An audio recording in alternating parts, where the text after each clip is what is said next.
I've been doing YouTube for, oh goodness, over 7 years now, and I streamed very consistently for a total of about 2.5, 3 years. And a common question I used to get a lot was, hey, how do I get a girlfriend? And, looking at it from a surface level, that might seem like a pretty funny question to ask, but it's a genuine question. It's a question that I would say a lot of younger people have because, well, if you don't have someone in your life to kind of teach you, how to get a partner, it can be really challenging. Not to get too personal, but, I grew up in a household without a father, so I didn't have anyone to teach me how to potentially, like, get a girlfriend. Those are things that a dad teaches his son. Like, hey, son, these are, how to talk to women, how to flirt. And honestly, it took me a while, I'd say, compared to other people. I had to learn on my own, and it can be challenging. So I just kind of want to say all that before I get into the details, because I want anyone who's watching this who's like, dang, how do I get a girlfriend, to feel like it's a completely normal and thing to be curious about and want to find answers about. So the first thing I remember doing when I was younger, this was early high school, I looked up YouTube videos. How do I get a girlfriend? And I watched so many YouTube videos. There's some YouTube channels that are dedicated to teaching you how to pick up women. And honestly, I mean, some of them do offer some really good advice, but in this video, I'm going to tell you the most valuable advice that I've learned and that has worked over the years as I've gotten older. So the first thing is, this is very common advice, but I want to elaborate because I don't feel like people understand the significance of it, is before you get a girlfriend, before you get a partner, you should work on yourself. And you hear that all the time, and that sounds really frustrating, but listen, you have to look at yourself in the mirror and go, hey, would I date myself? It sounds weird, right? But no, be honest. Would I want to date myself? Do I have qualities that make me desirable? And if the answer to that question is, I don't know, or no, then that's okay, because there's always room for improvement.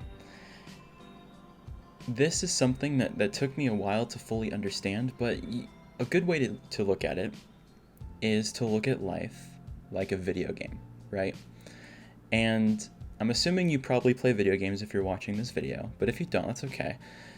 You want to look at life kind of like a video game. Like, you have different stats and attributes about yourself that make you unique. You might be really physically, you might have like a good physical advantage because you're athletic, or you might be really intelligent because you really enjoy learning. Everyone has their own strengths and weaknesses, and that's what makes you you. And I think a good thing to do is to really play into your strengths and sometimes pick up a little bit of your weaknesses along the way. So if you're, a book smart person, then you should pick up a lot of new skills that kind of play on that. So computer science or engineering or other things that make you happy, passions. Like, picking up passions and hobbies is a really good way to work on yourself and better yourself, because if you're passionate about something, then that shows to other people. If people can look at you and go, man, that man loves computer science. I mean, look at him, dude. He's like programming a ton of cool stuff. Whatever it is about your skill, it could be anything. If you're artsy, you love doing graphic design, you love painting, you love pottery. It doesn't even matter what it is, as long as you're passionate about it and it makes you happy. That's the most important thing. And it sounds like this is like a lesson on how to make yourself happy or how to better yourself, but this is the most crucial and important step into finding a partner. A big thing I kind of want to throw out there, and I want to make it clear that I'm not following a script here, I'm just kind of talking, right? That's kind of the point of these videos, just to share my honest thoughts as they run through my head. I wanted to make it clear that you don't have to be super attractive to get a girlfriend. You really don't. Most women will say that, honestly, they don't really care how their man looks. If he's really funny, or if he's very sweet, or if they're just really genuine, then that's all that really matters. A lot of women only care about your actions or how you treat them, or just your personality. Don't get me wrong, there are plenty of women who are looking for a very attractive partner, but that's okay. I mean, not everyone is compatible with everyone, right? But I'm just letting you know that you don't have to be a gorgeous 10 out of 10 hunk to get women. That's just not a thing. There's really interesting videos out there. You can find them, like men and women make Tinder. A woman will make a Tinder, and within like 2 hours she'll have hundreds of messages, right? Hundreds of people that have matched her. But a 10 out of 10 gorgeous man, shirtless pic, he's like got a six-pack, he's literally Thor, like beautiful man, he'll get like maybe 15, 20 messages. So at the end of the day, attractiveness is honestly kind of like a little boost. It helps if you're already a likable person, but it's not going to really do you a lot of favors. The personality is really what carries everything. It doesn't really matter how attractive you are if you're kind of like a boring brick wall to talk to. Another thing that can help you get a girlfriend is to practice your social skills. Social skills are really important when it comes to finding a partner, because like the whole thing is, it's a social experience, right? So I know a lot of people out there, they're shy boys, they have a hard time talking to people, and that's completely okay, but I think it's definitely important to maybe evaluate yourself and think and be honest with yourself. And if you think that your social skills aren't up to par, then practice them. Make friends. Make male and female friends. Get a feel for talking to all kinds of people, and as you talk to more people, you'll learn things about these people, and when you learn things about these people, you'll subconsciously get better at talking to them and retaining information with people, and being more attentive and understanding of how people work and how they feel. And these are all really important things to having a partner. Even if you can get a girlfriend, keeping one can be an entirely different challenge if you're not prepared for it. You have to be able to be compassionate and understanding. A really popular thing that people who have been in relationships can relate with is when you ask someone, hey, what's wrong? And they go, oh, nothing. You have to be able to like pick at it and understand, like, okay, something is obviously wrong, but I need to be able to get them to feel comfortable sharing that with me. Obviously, if they're close enough, you don't want to be like a weirdo, but you get the idea. Like, you have to be able to assess a social situation and have a very deep understanding. The term for it is emotional intelligence, and women are naturally very good at it. Men, not so much. It's a skill that needs a lot of time and practice to kind of pick up if you're not naturally emotionally intelligent. I mean, some men are. I'm not here to talk about gender stereotypes, but you get the idea. Like, if you don't feel like you're emotionally intelligent, it's important to kind of learn how to be emotionally intelligent. A big tip for beginners is cutting your losses. This is a really difficult one for a lot of new people, because sometimes you get really invested very quickly when you're talking to someone new, and it can be really hard to understand when someone just isn't interested. A really common saying is, there are plenty of fish in the sea. And when you're young, you haven't experienced a whole lot of, dating experience and just life in general. So it's kind of hard to wrap your head around that one. But I kind of want to drill it into your head and help you understand that, if let's just use the US as an example. I could say like, oh yeah, there's 8 billion people on Earth, but there's over 300 million people in the US, and approximately half of them are female, right? So there are a lot of potential partners out there. So don't beat yourself up if it's just not working out. It happens. Not everyone is compatible with everyone. And there's a lot of really dumb rules out there. I've seen like the triple text rule, like all these rules. In my humble opinion, I'd say take all those rules and toss them right out the window. I think they're stupid. In my opinion, if someone is showing genuine interest in you, it will be fairly obvious. If you text seven different things to them, and then they text back one-word answers to you, most likely they are not interested. It's a hard truth to swallow, but it's the truth. And that sucks, right? I mean, when you're starting out, it can be really, really frustrating, and it can be sad because you're like, man, this is hard. But like everything in life, things get easier over time. Imagine getting your first job. That can be really challenging. A lot of people only want to hire people with experience. And if you don't have any experience, then how the heck are you supposed to get a job, right? But eventually it works out and you can find a job and you get your first gig, someone who's willing to give you your first gig, and it works out. I think knowing when to move on is really important, and that can be really challenging for beginners. So there's no magic sign, there's no magic sign that says, okay, when this happens, you should definitely cut your losses and move on. But I mean, use common sense. Think of them as a friend. If they were your friend and you were always, messaging them and saying like, hey, let's hang out, or hey, you want to do something today? And they always replied with just like, no, or yeah, or just one word answers, like they're not putting effort into the conversation, then they're probably not a good friend, right? So that means they're probably not a good partner. So I'd say, move on, find someone who has, similar interests to you and that's willing to talk to you. That's the number one thing. When you start talking to someone, first, approaching someone can be very intimidating. I remember the first time I did that, I was like, I feel myself shaking. I don't know if she can see me shaking, but I feel myself shaking, and I was so nervous. But, I just kind of, went for it, threw myself out there, and I was lucky. She did seem a little interested. The conversation was a little awkward, and I remember I think I was a sophomore in high school. I remember she was like, so what's your favorite color? And I was like, oh my gosh, she's trying. She wants the conversation to continue, and that meant a lot to me. And I started going, okay, yeah, let's just start talking about random stuff, because even though we haven't found our common ground yet, like something that gets us both excited, we're both willing to put in the effort and try. And I think that that's super valuable. Another thing I want to talk about, not being afraid of the friend zone. The friend zone is this thing that so many men are deathly afraid of. Like, oh my gosh, I can't be in the friend zone.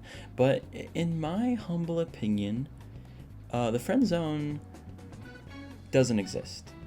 Like, yeah, you could talk to a girl and she's like, oh, he just wants to be a friend, and then you end up just being a friend. But honestly, like, the friend zone is like kind of like a strategic move. Once you're in the friend zone, I wouldn't honestly say that you're stuck there forever. Like, I think there are plenty of opportunities to get out of the friend zone, but that shouldn't be your main focus. Having a female friend, especially one that you find attractive, can be really powerful, because what that allows you to do is it allows you to practice being really friendly and comfortable talking to a woman that you find attractive, because that can be really difficult to do when starting out. And the best part about it is, like, let's say you never get out of the friend zone. Yeah, it sucks, but most likely she has female friends too, and she might have a cute one that is interested in you, or if you go hang out with her in a group of friends, it's a great way to network and make more friends, and potentially you never know what could come from that, right? So you have to keep an open mind and be very think of opportunity rather than always going, dang, like, I lost my chance. It's interesting. Honestly, I feel like I could talk for hours about this kind of stuff, and honestly, I kind of wish I made a script because I'm forgetting so many things. But I think one more thing I want to touch on before I wrap it up is knowing when to make a move. This is, honestly, I would argue, the most challenging part of the relationship, because you have to get the timing right. If you're too early, you could ruin the whole thing. And if you're too late, well, then that's when you would be in, quote unquote, the friend zone. So you have to be very aware of when the right time is. And the only way to really know when the right time is to obviously use your best judgment and just have a lot of experience with, talking to women and dating over a long period of time. I mean, there are some obvious things. God bless every woman out there that makes it incredibly obvious that she's into a man. If she, there are women out there that give you that look, the dreamy eyes. If she's giving you the dreamy eyes, dude, she is into you, man. Make the move. Just be honest. Being honest is so important. But obviously, if you do it too early, it can be like, like, I don't know, I feel like we need more time, that kind of a thing. So all I can say is, use your best judgment. There are a lot of signs. You can always like Google this kind of stuff, but women tend to do lots of different kinds of things. If she twirls her hair when she's talking to you, if she like fiddles a little bit when she's talking to you, then she's definitely into you. You are, you're making her feel giddy, like excited. She's, she finds you attractive and she wants to get to know you better. These are the signs that you're on the right track, or that you make her incredibly happy. Also, sometimes it's good to throw out a little bit of bait to see how she feels in certain regards. If you've been talking to her for a while and you hang out and she honestly, makes you happy and you always have a good time with her, then maybe you should just say like, hey, sounds weird, but I mean, you make me really happy. Like, just be honest. And if you're really genuine about it and it's a good time, she could say like, you make me really happy too. And if you get answers and responses like that with certain things, then it might be the right time to make that move. Let her know how you really feel. Honesty is way more powerful than you think it is, and as long as you're honest with yourself and honest with her, things will usually work out. And if it doesn't, once again, remember, boys, there are lots of fish in that sea, man. There are so many. I can't tell you, how many times I've heard, man, she was the one. She was totally the one. And it's like, yeah, in your little bubble that you're in right now, it feels like she was the one. But she wasn't, because if she was, you'd be with her, right? Destiny is very unpredictable. It throws a lot of curveballs at us, and we have to be prepared to adapt to whatever happens. And if it doesn't work out, yes, it's okay to feel bummed out. It's okay to cry. I mean, hey, like, however you feel is how you feel. But you got to remember that it's not the end of the world, and there's so much more opportunity out there. You got to pick yourself up, get out there, be the best person you can be, market yourself. If you're a badass painter, paint your heart out. Maybe put a picture on your dating profile, and then there's a conversation starter. She might be like, wow, that painting looks really cool. Did you do that? You're like, yeah, like, it's just this cool thing I got excited about, and I've been doing it for a few months, a few years, whatever, and I really enjoy it. And then just literally roll with it, man. Like, roll with it. If she thinks it's cool, just be like, hey, yeah, like, maybe we should paint something together sometime. We can make some fun abstract art or whatever, and have a cute date. You pull out a canvas and you both get some paintbrushes and just splatter some paint on that bad boy. Be creative. Think outside the box. Be interesting. I don't know.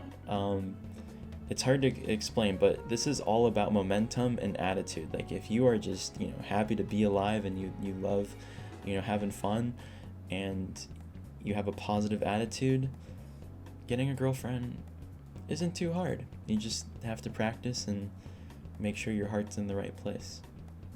But yeah, that's